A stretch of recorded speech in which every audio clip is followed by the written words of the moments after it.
上一期门子给贾雨村出了个馊主意，装神弄鬼，让薛蟠假死，给冯家点钱了事。雨村当时还假装说不妥不妥，要斟酌斟酌。那么这一期他斟酌完了，徇私枉法，胡乱判断，8个字从正义到妥协只用了1页。那个帮他出主意的门子也没有得到什么好下场。那么另外一条线，薛蟠大摇大摆带着母亲和妹妹进京了。他妹妹就是薛宝钗，这一回他正式登场。他生得肌骨莹润，举止娴雅，比哥哥聪明10倍。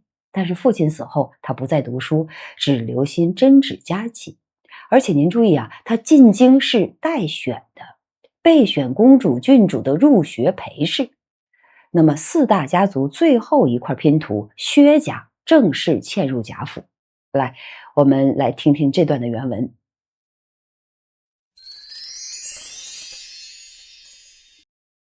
至次日坐堂，勾取一应有名人犯，雨村详加审问。果见冯家人口稀疏，不过赖此欲多得些烧埋之费。薛家仗势以情，偏不相让，故致颠倒未决。雨村便徇情枉法，胡乱判断了此案。冯家得了许多的烧埋银子，也就无甚话说了。雨村断了此案，即作书信2封，与贾政并经营节度使王子腾，不过说令生之事已完，不必过虑等语。此事皆由葫芦庙内之沙弥新门子所出，因此心中大不乐业。后来到底寻了个不是，远远地冲发了他才罢。当下言不着雨村，且说那个买了英莲打死冯渊的薛公子，亦系金陵人士，本是书香济世之家。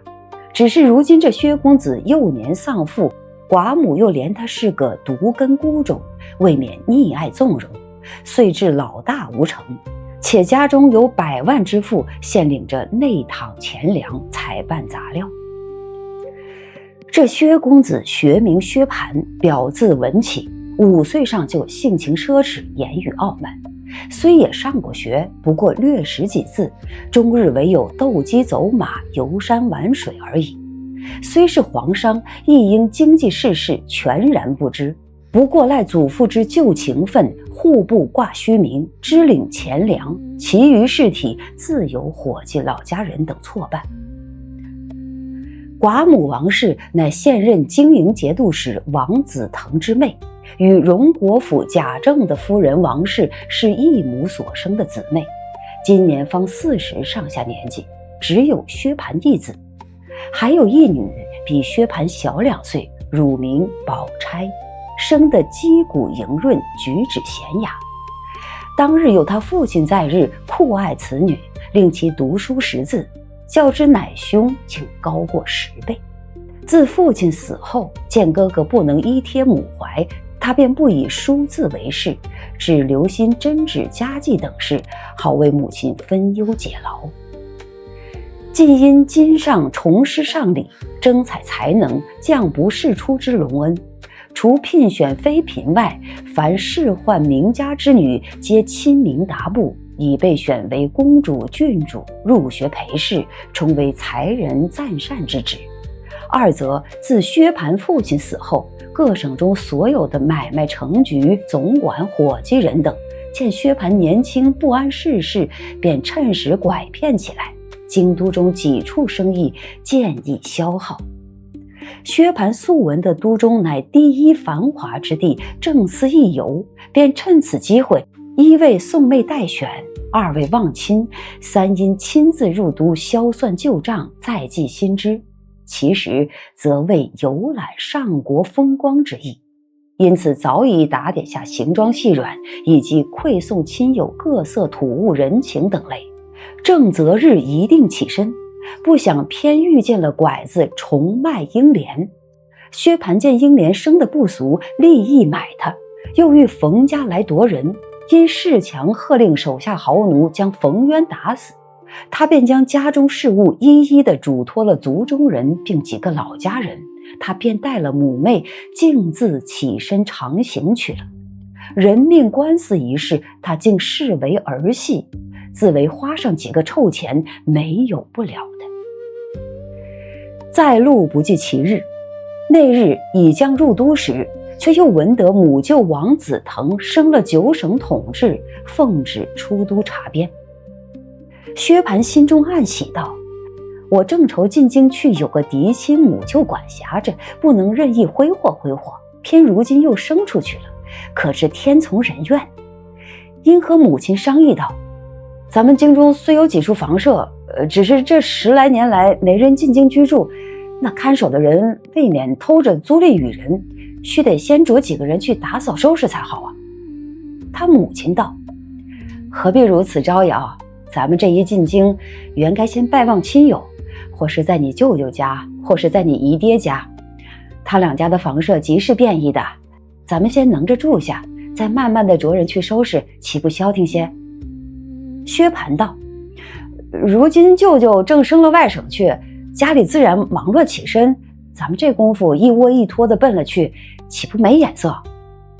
他母亲道：你舅舅家虽升了去，还有你姨爹家呀，况这几年来，你舅舅姨娘两处每带信捎书接咱们来，如今既来了，你舅舅虽忙着起身，你贾家姨娘未必不苦留我们，咱们且忙收拾房屋，岂不使人见怪啊？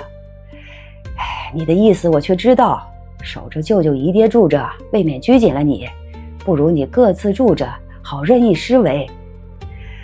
你既如此，你自去挑所宅子去住，我和你姨娘姊妹们别了这几年，却要厮守几日，我带了你妹子投你姨娘家去，你倒好不好？薛蟠见母亲如此说，情知扭不过的，只得吩咐人夫一路奔荣国府来。那时王夫人已知薛蟠官司一事，亏贾雨村维持了结，才放了心。又见哥哥升了边缺，正愁又少了娘家的亲戚来往，略加寂寞。过了几日，忽家人传报，姨太太带了哥儿姐合家进京，正在门外下车。喜得王夫人忙带了女媳等人接出大厅，将薛姨妈等接了进去。姊妹们暮年相会，自不必说悲喜交集，气笑叙阔一番。忙又引荐拜了贾母，将人情土物各种酬献了。何家俱思见过，忙又置席接风。薛蟠已拜见过贾政，贾琏又引着拜见了贾赦、贾珍等。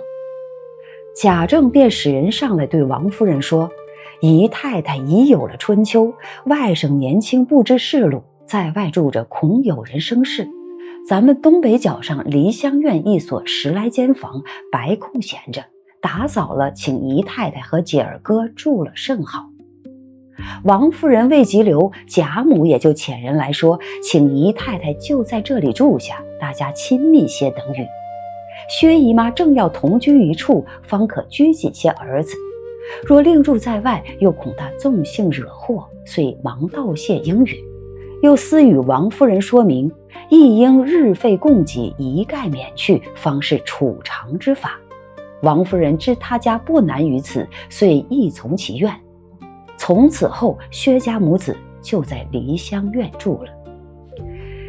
原来这梨香院即当日荣公暮年静养之所，小小巧巧，约有10余间房屋，前厅后舍俱全，另有一门通街，薛蟠家人就走此门出入。西南有一角门通一家道，出家道便是王夫人正房的东边了。每日或饭后或晚间，薛姨妈便过来，或与贾母闲谈，或与王夫人相叙。宝钗日与黛玉、迎春姊妹等一处，或看书下棋，或做针纸，倒也十分乐业。只是薛蟠起初之心，原不欲在贾宅居住者，但恐姨父管约拘禁，料必不自在的。无奈母亲执意在此，且宅中又十分殷勤苦留，只得暂且住下，一面使人打扫出自己的房屋，再移居过去的。谁知自从在此住了不上1月的光景，贾宅族中凡有的子侄俱已认熟了一半，凡是那些纨绔气习者，莫不喜与他来往。今日会酒，明日观花，甚至聚赌嫖娼，渐渐无所不至，引诱的薛蟠比当日更坏了10倍。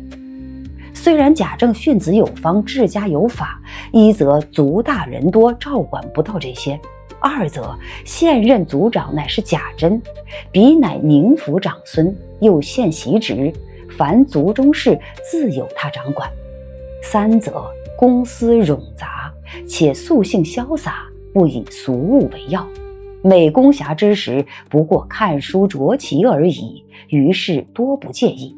况且这梨香院相隔2层房舍，又有街门另开，任意可以出入，所以这些子弟们竟可以放逸畅怀的，因此遂将移居之念渐渐打灭了。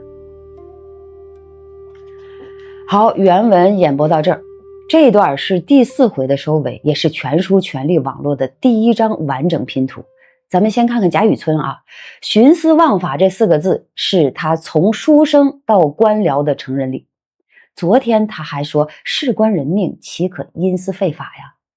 今天坐堂就胡乱判断。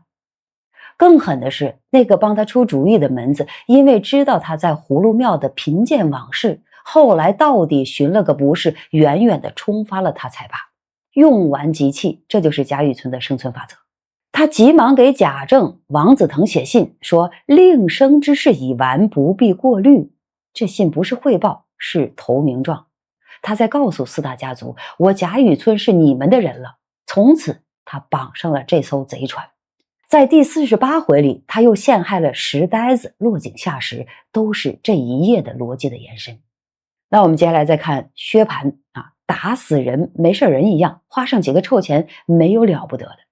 这是呆霸王的底气，也是4大家族子弟的底气。他学名薛蟠，表字文起，但是5岁上就性情奢侈，言语傲慢，终日唯有斗鸡走马。文起2字是极大的反讽，他连文墨的边都沾不上。而且您要注意啊，他打死冯渊，抢了英莲之后，家中事务嘱托了族人，带了母妹径自起身长行去了。人命官司啊，他根本就不在场，自有弟兄奴仆在此料理。这不是逃避，更不是逃跑，是压根儿没把底层人的命当回事儿。在他眼里，冯渊的命不如他进京游玩重要。然后我们来看宝钗啊，宝钗登场了。这是全书最完美的女性啊，她是带冒号的完美2个字啊，也是悲剧最深重的女性。生得肌骨莹润，举止娴雅，读书识字，较之乃兄竟高过10倍。但是父亲一死，他立刻转型了，不以书字为事，只留心针纸家计等事，好为母亲分忧解劳。一个天才少女被环境硬生生掰成了贤妻良母的预备役。她本来可以像黛玉一样作诗，像探春一样管家，但是她选择了藏拙。为什么呢？因为薛家需要她嫁给一个能支撑家族的人，而不是做一个才女。她后来的冷香丸、金锁、金玉良缘都是这个逻辑的延伸。还有她进京的待选，这是皇商家庭的投资啊。今上重施上礼，征采才能，除聘选妃嫔外，凡士官名家之女，皆亲明达布，以备选为公主、郡主，入学陪侍，充为才人赞善之职。这不是选妃啊，是选高级的宫女、女官。宝钗进京，首先是政治任务，其次才是探亲。这是待选的伏笔啊。这个待选的伏笔后面虽然不了了之了，但说明了薛家对女儿的价值定位，她是家族政治资本的一部分。咱们再来看看梨香院的地理位置，这是金玉良缘的物理条件。梨香院另有一门通街，薛蟠家人出入走此门，西南有一角门通一夹道，出夹道便是王夫人正房的东边。这意味着薛家与贾府内宅是连通的，薛姨妈可以随时到王夫人房里去聊天，宝钗可以随时到王夫人房里请安，也可以随时偶遇宝玉。但是薛姨妈的算盘可是打错了，她想拘谨些儿子，结果梨香院成了薛蟠的游乐场。梨香院相隔2层房舍，又有街门另开，任意可以出入。薛蟠本来怕姨父贾政管，但是贾政素性潇洒，不以俗物为要，族长贾珍又不管事，于是薛蟠今日会酒，明日观花，甚至聚赌嫖娼，比当日更坏了10倍。这是母亲的失算呢，也是环境的必然。薛蟠这种人放在规矩森严的地方尚且闹事，何况放在有街门另开、任意出入的梨香院呢？最后我们来看看第4回的整体结构啊，这是全书最精密的一回。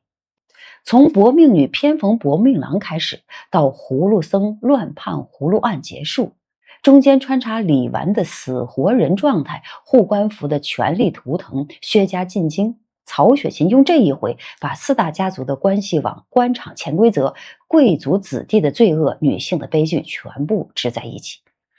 而且您注意啊，第4回结束的时候，薛家住进梨香院，宝钗与黛玉、迎春一处看书下棋或作针纸，表面上风平浪静，实际上金玉与木石的对峙从这一刻就开始了。宝钗的金锁，宝玉的通灵玉，黛玉的眼泪，咫尺之间正在慢慢绞紧。所以这一期的核心是什么？是雨村的望法与薛家的进京，是权力网络的完成，也是悲剧机器的启动。4大家族到齐了，护官符生效了，宝钗登场了，金玉良缘的物理条件具备了。而那个被冲发的门子，那个被打死的冯渊，那个被抢走的英莲，都是这张网络下的牺牲品。下一期我们正式进入第5回，贾宝玉梦游太虚幻境，金陵12钗的正册、副册、又副册一一亮相。这里我要特别说一句啊，《红楼梦》是我目前见到的唯一一本在开头几回就把所有主要人物结局写定了的小说。别的书是且听下回分解，曹雪芹是先把结局给你拍脸上，再慢慢的讲过程。这种写法既残忍又慈悲。残忍是你知道了他们会死，慈悲是你因此更珍惜他们活着的每一刻。我们下期接着聊。